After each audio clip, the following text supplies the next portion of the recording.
বন্ধুরা, ছাদ বাগানে কিন্তু আমরা বিভিন্ন ধরনের ফুল গাছ লাগিয়ে থাকি। এবার ফুল গাছের সঙ্গে সঙ্গে কিন্তু আমরা ভেজিটেবল গার্ডেন্সও করতে পারি। এর আগেও আমাদের চ্যানেলে ভেজিটেবল গার্ডেন্স অনেকগুলো ভিডিও দিয়েছি। তো আজকে যে গাছগুলি দেখতে পাচ্ছেন, বিভিন্ন ধরনের ফুলকপি রয়েছে, এখানটায় ব্রোকলি রয়েছে, আলু রয়েছে, তারপর আপনার টমেটো রয়েছে, লঙ্কা রয়েছে। তো এই সমস্ত সবজি যদি আমরা ছাদ বাগানে করতে পারি তাহলে কিন্তু আমাদের নিজেদের যেমন সাশ্রয় হয়, তেমন আমাদের স্বাস্থ্যের জন্য কিন্তু ভীষণ উপকারী, কারণ এগুলি সম্পূর্ণ অর্গানিকভাবেই হচ্ছে। আর এগুলি কি করে অর্গানিকভাবে এত সুন্দরভাবে প্রত্যেকটা গাছে, যেটা আমরা সাধারণত যারা চাষি ভাইদের কাছে গেলে হয়তো এত সুন্দর গাছ দেখতে পাবো না, তো কি করে করা হচ্ছে তার সমস্ত কিছু আজকে আমরা সেই পরিমলকর কাকুর কাছ থেকেই আমরা একটু জেনে নেব যে এই সমস্ত গাছগুলি ফুলকপি। এই ফুলকপিটা তৈরি করার জন্য প্রথম অবস্থায় চারা এবং মাটি কি করে তৈরি করা হলো সেটা একটু আমরা সবাইকে যদি এই বিষয়টা জানে তাহলে প্রত্যেকে অন্তত ছাদ বাগান এটা করে খেতে পারবে। এটা খুব সহজ পদ্ধতি, কিন্তু প্রথমটা একটু পরিশ্রম করতে হবে। কারণ আমি সারা বছরের এই সবজি পচা, মানে আমাদের যেটা সবজি কাটার পরে যেটা অবশিষ্ট যেটা থাকে সেটা আমরা ফেলে দেই। আমি না ফেলে ওটাকে একটা বস্তার মধ্যে জমা করেছি সব। ওই একটা লেয়ার সবজি পচা, একটা লেয়ার মাটি, এইভাবে আস্তে আস্তে আস্তে আস্তে বস্তা ভরে ফেলেছি। তারপর ওটা 3-4 মাস রেখে দিলে ওটা সার তৈরি হয়ে যাচ্ছে। সেই সারটাই শুধু ব্যবহার করেছি আমি, প্রত্যেকটা মাটির সঙ্গে ওই সারটাই। বাস, মাটি খুবই কম আছে, মানে বিশেষ করে ওই সারটাই সমস্ত, কারণ ওইটা তো মাটি আর সার মিক্সড করে তৈরি করা হচ্ছে। প্রথমে একটা লেয়ার মাটি দেওয়া হচ্ছে, তারপরে এই সমস্ত সবজির খোসাগুলো দেওয়া, আর একটা লেয়ার মাটি, এইভাবে কন্টিনিউ বস্তা ভরে যাচ্ছে। ওটা রেখে দিচ্ছি ওটা। আচ্ছা আচ্ছা, হ্যাঁ। তারপরে যখন গাছ লাগানোর সময় হচ্ছে তখন সেটাকে বের করে নাও। ওটা বের করে নিয়ে ওটাকে করে তার সাথে সামান্য কিছুটা মাটি আরো মিশিয়ে দিচ্ছি। আচ্ছা আচ্ছা, হ্যাঁ, দিয়ে বসিয়ে দিচ্ছি। আর এই ফুলকপি লাগাতে গেলে কত ইঞ্চি মাপের টবের প্রয়োজন রয়েছে? 10 থেকে 12 ইঞ্চি ভালো হয়। 12 ইঞ্চি সবচেয়ে ভালো হয়। 10 ইঞ্চিতে করেছে। আচ্ছা আচ্ছা, এক একটা টবে একটা করে চারা বসাবে? টবে একটা। আচ্ছা, চারা বসানোর পর আর অন্য কোনো খাবার? না, অন্য কোনো খাবার পর্যন্ত আমি তো দেই নাই, পর্যন্ত দেওয়া হয় এখনো কিচ্ছু দেই নাই। আচ্ছা, যদি দেখি যে প্রয়োজন মনে করি তখন হয়তো চাপান সার হিসাবে। তখন কি করে বুঝবো আমার এখন প্রয়োজন হতে পারে?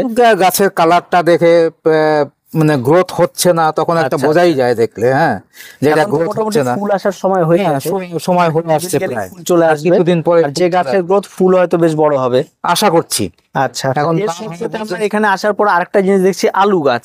আলু গাছের টবে লাগানো আছে, এখানে আমরা দেখতে পেরেছি আলু গাছ। তো আলু গাছটা একটু একদম আলাদা রকম ভাবে, আলু গাছটা কিভাবে করা হলো? আলু গাছটা প্রথমে আমি 6 ইঞ্চির থেকেও কম শুধু সার মাটি একটু ব্যবহার করেছি।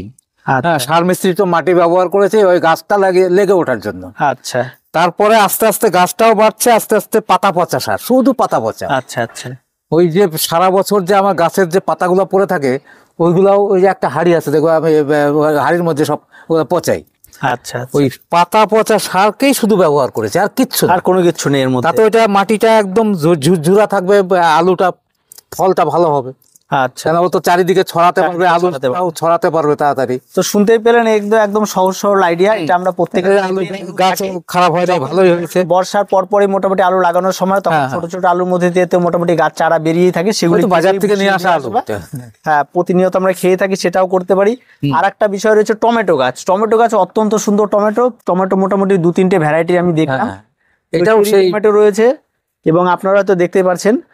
তার সঙ্গে সঙ্গে এখন এই টমেটো গুলো কি পরিচর্যা? ওইটা ওই যে সবজি পচা সার একই রকম ভাবে করা। তো শুনতে পেলেন, মানে বাড়ির ফেলে দেওয়া সবজিগুলো অপচয় না করে অন্তত একটা কোথাও জমা করে রাখুন, তারপরে একটা মাটি লেয়ার দিন, আস্তে আস্তে সেখানটা অনেক মাটি জমে যাবে।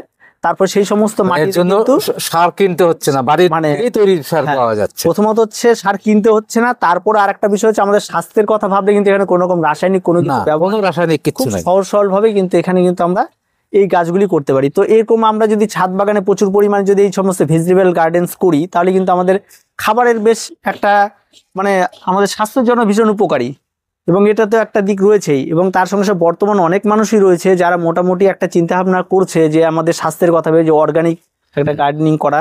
তো এটাতে কিন্তু আপনারা এই আইডিয়াটা পেয়ে যেতে পারেন। চাষিরাও অর্গানিকের দিকে ঝুঁকে গেছে, চাষিরাও কিন্তু অনেকটা অর্গানিকের দিকে যাচ্ছে, কারণ রাসায়নিক তো অনেক মাটির ক্ষতি করছে, মোটামুটি ভাবে জমি জায়গারও প্রচুর ক্ষতি করে দিচ্ছে।